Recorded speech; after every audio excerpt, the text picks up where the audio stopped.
So I was bringing a grandmother through for her granddaughter, and the granddaughter carried such guilt about that she was the one left to take care of her grandmother who had cancer. And she was a teenager left in the house to tend to her grandmother. And she, as most teenagers, just wanted to hang out in her room because she wished she could have gone out that night. She didn't want to be stuck there doing nothing on the weekend. Anyways, I told her in the reading, I said, your grandmother says that before she died, she heard a party. She heard crystal glasses clinking. She heard laughter. She heard people talking. And she just wanted to find out where the party was, what was going on.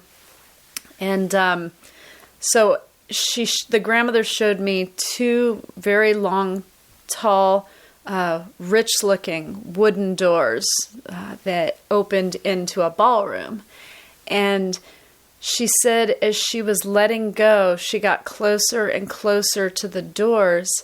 And then when she opened the doors, there was a party going on with a long, long dining table. Quite fancy, actually. I saw it. So, I mean, it looked very elegant.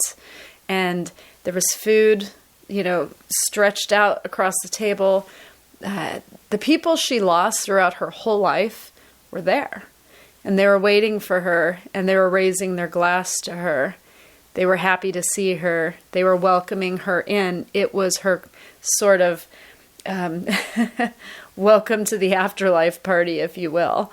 And when she looked at her hands and she looked down at her feet and at her body, she was a young woman again, dressed as she would have dressed when she was a young woman. And I just thought that was so great because the granddaughter heard her grandmother like moan, like let out that last sound when you die.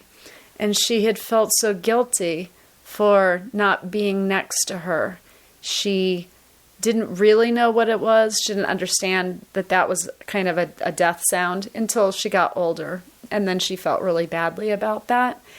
And I said, in those moments that you were hearing her make the death sounds and the moans and letting go, she was actually excited. The sounds that you were hearing were her almost agreeing to let go of her body, to move into this new phase of her life with her family and friends. She wanted to let go of her body. I said, so you being there wouldn't have changed anything. She never felt alone. She heard the voices. She heard the music. She felt the warmth. She felt the love, and she moved towards it. I said, so when she died, she didn't feel alone because she was already surrounded by the people who were waiting for her. I said, as a young girl, there was nothing you could do. I said, so it's time to forgive yourself and let go of that moment and instead visualize your grandmother as a young woman dressed up for the party with a glass of punch in her hand and a smile on her face. That's how she'd want you to remember her.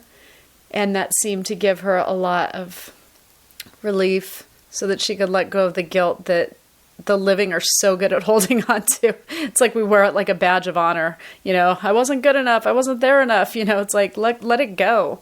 They're not holding on to that. That's not something that affected them. They were never alone. They always have people there to take them that were already waiting for them. So that alone feeling that everybody talks about, how they weren't there when the person died, that doesn't really exist. Because when your soul's crossing, it's already connecting to people who are taking you where you need to be.